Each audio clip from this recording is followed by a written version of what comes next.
नमस्कार दोस्तों, कैसे हो आप सभी लोग। उम्मीद करता हूँ आप सब लोग अच्छे ही होंगे और रिकवरी एजेंट्स की बैंड भी बजा रहे होंगे। जैसे कि मैं आपको सिखाता हूँ कि कैसे आपको उनको हैंडल करना है अगर वो कोई इलीगल प्रैक्टिस आपके साथ करते हैं या इलीगल व्यवहार आपके साथ कर रहे हैं।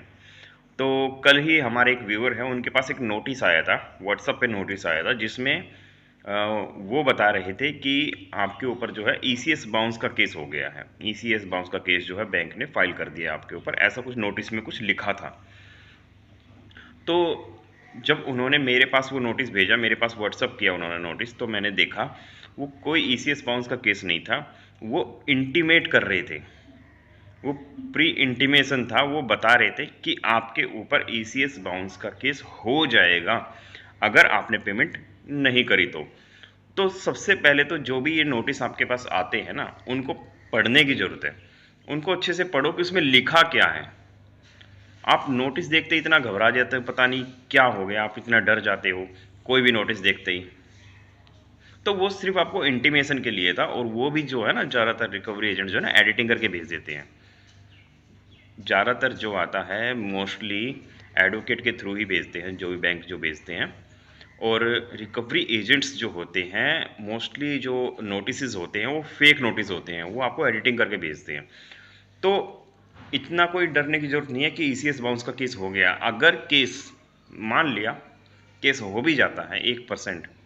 वैसे तो छोटे लोन में, जैसे कि मैंने बताया है कि 5 लाख से कम के लोन में 99% चांस है कि केस नहीं होगा, ईसीएस बाउंस का केस नहीं होगा।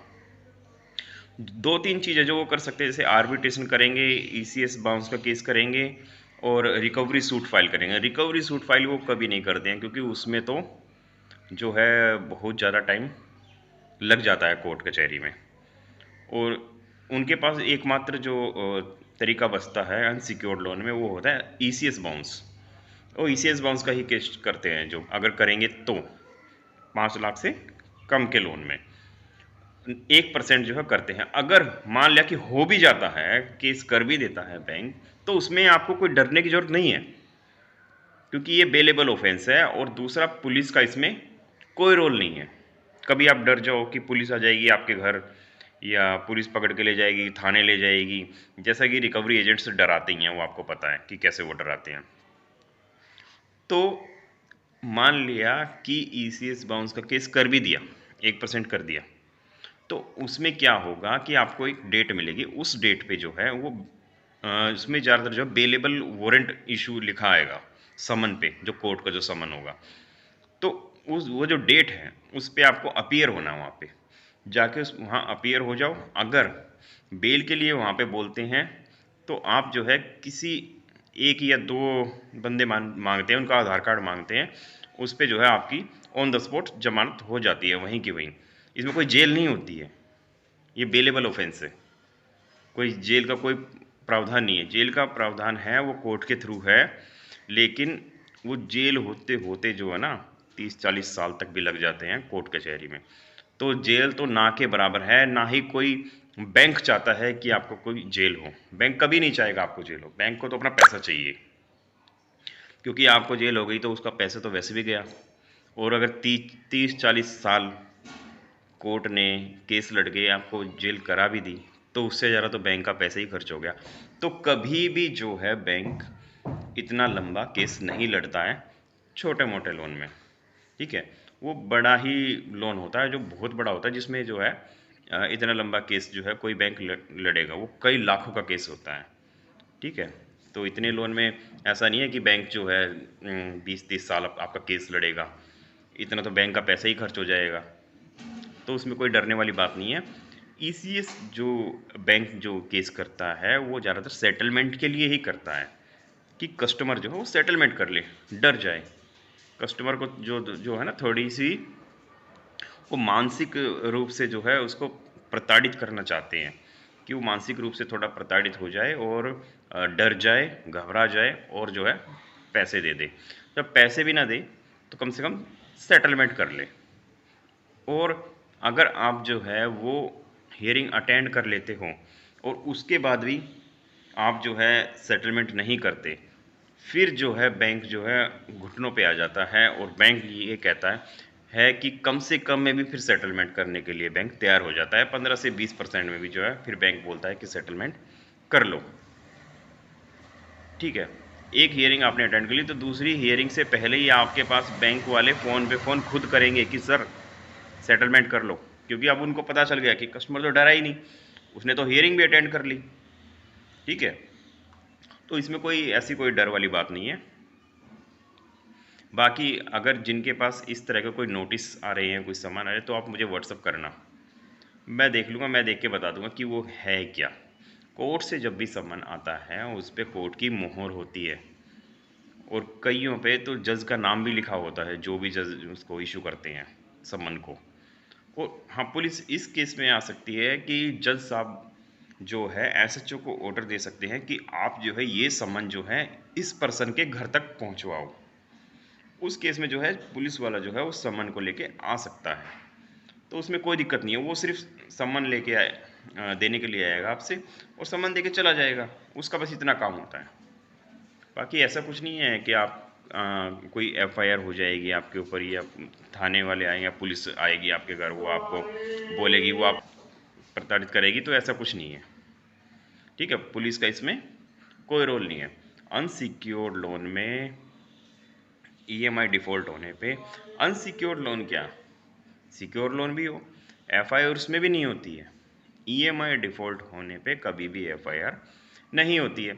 सिक्योर लोन में बस इतना होता है कि जो बैंक के पास जो भी एसेट जमा है कस्टमर का, जो भी गिरवी रखा है, उसको जो है बैंक जो है उसको नीलाम करके, कोई प्रॉपर्टी वगैरह हो, कुछ हो, तो सरफेसी एक्ट जो है उस पर लगा के बैंक जो है उसको नीलाम कर सकता है। बचाव का तरीका उसमें भी है, ये नहीं है कि उसमें कोई बचाव का तरीका है ही नहीं। वो फिर जो है लीगल मैटर हो जाता है, वो एडवोकेट के थ्रू आपको जाना पड़ेगा, उसमें आपको जो है वो खर्चा बढ़ जाता है। क्यों एडवोकेट आपको हायर करना पड़ेगा। एडवोकेट जो है उसके भी तरीके हैं, उससे बचने के तरीके हैं, वो भी चलता रहता है सीन। सेटलमेंट का ऑफर एक हद तक उसमें भी मिल जाता है, सिक्योर लोन में भी। ठीक है, तो वो अलग मैटर है, उसकी हम बात नहीं कर रहे, बात हम कर रहे हैं अनसिक्योर लोन की। तो अनसिक्योर लोन में बैंकों के पास ज़्यादा कुछ होता नहीं है करने के लिए, क्योंकि कोई एसेट तो किसी ने जमा किया नहीं है। उनके पास एकमात्र जो चारा बचता है वो बचता है आर्बिट्रेशन और ईसीएस बाउंस। आर्बिट्रेशन में कुछ होता नहीं है अगर आपने उसमें ऑब्जेक्शन कर दिया, क्योंकि आर्बिट्रेशन जब तक नहीं हो सकता जब तक दोनों पक्षों की सहमति ना हो। जब तक आपकी और आपके बैंक की, जिससे आपने लोन लिया है, जब तक उनकी सहमति ना हो, आर्बिट्रेशन प्रोसीडिंग नहीं हो सकती है। अगर आर्बिट्रेशन का जो नोटिस आपके पास आ रहा है तो आप जो है उसमें ऑब्जेक्शन लगा के वापस उनको भेज सकते हो, और आर्बिट्रेशन कैंसिल हो जाएगी, बस ये है। और दूसरा बचता है ईसीएस बाउंस। तो ईसीएस बाउंस का केस जो है बहुत कम करते हैं बैंक, उससे पहले आपका सेटलमेंट हो जाता है। अगर देख, सेटलमेंट ये भी नहीं है कि सेटलमेंट ज़रूरी ही है। अगर आपके पास पैसा नहीं है तो चाहे फिर 2 साल 4 साल कितने भी लग जाओ, पैसा है तो सेटलमेंट कर लो, क्योंकि कम से कम मानसिक प्रताड़ना से तो बच जाओगे। क्योंकि कॉल्स तो आने कभी बंद नहीं होगी, नोटिस आने कभी बंद नहीं होंगे, वो आते ही रहेंगे। तो सेटलमेंट मैं इसलिए बोलता हूँ कि पूरी ज़िंदगी जो है वो क्यों परेशान रहना है। अगर आपके पास पैसा आ जाता है तो आप सेटलमेंट कर लो। ठीक है, 4 5 6 महीने में, 10 महीने में, जब भी आपके पास पैसा आता है आप सेटलमेंट कर लो, सेटलमेंट हो जाएगा। अनसिक्योर्ड लोन में सेटलमेंट हो जाता है, कोई दिक्कत वाली बात नहीं है। ठीक है, इजीली सेटलमेंट हो जाएगा। बैंक वाले खुद अप्रोच करेंगे, आपको अप्रोच करने की जरूरत नहीं है, बैंक वाले खुद कहेंगे कि सर इतने में सेटलमेंट कर लो। ठीक है, तो ईसीएस बाउंस से डरने की जरूरत नहीं है। अगर 1% हो भी जाता है तो कोई डरने वाली बात नहीं है, डरो मत, उसको फेस करो, उसको फेस करो, और अपने अंदर थोड़ी हिम्मत रखो, थोड़ी हिम्मत रखो। ठीक है, तो बाकी चैनल पे अगर आप नए हैं तो प्लीज़ चैनल को सब्सक्राइब कर लीजिए, और जो ताकि जो भी आरबीआई की नई अपडेट्स आती रहती है लोन डिफ़ॉल्टर्स के लिए, रिकवरी एजेंट्स के लिए, वो जो है आप तक टाइम टू टाइम पहुंचती रहे। तो इसलिए जो है आप चैनल को सब्सक्राइब कर लो, और बाकी कोई भी आपकी कोई दिक्कत परेशानी समस्या है आप मुझे कमेंट कर सकते हैं। हो सकता है मैं उसका कमेंट में ही आपका जवाब दे दूं। और क्योंकि मेरा 3 साल का जो है बैंकिंग का एक्सपीरियंस है। तो ये रिकवरी एजेंट्स जो हैं क्या क्या हथकंडे अपना सकते हैं, ज़्यादा से ज़्यादा क्या कर सकते हैं, वो हर चीज़ मैंने बताई हुई है। वो कुछ नहीं कर पाएंगे, वो इलीगल तौर पे करते हैं जो भी करते हैं, लीगल वो कुछ नहीं करते हैं। लीगल ना ही उनके हाथ में है। लीगल जो कुछ करता है 1% बैंक ही करेगा, और वो भी अनसिक्योर्ड लोन में या कम लोन के अमाउंट में वो भी नहीं करता है। तो इसमें जो है सेटलमेंट ही जो है एकमात्र तरीका बचता है। तो बैंक जो सेटलमेंट के लिए जाता है कि सेटलमेंट हो जाए कस्टमर से, और रफा दफा मैटर कर देता है बैंक। तो इसमें कोई डरने वाली बात नहीं है, घबराने वाली बात नहीं है। अगर आपके पास पैसा है तो क्यों अपना सिविल खराब कर रहे हो? पैसा है तो पैसा दो, अपना सिविल बनाए रखो, अच्छी बात है, बहुत अच्छी बात है।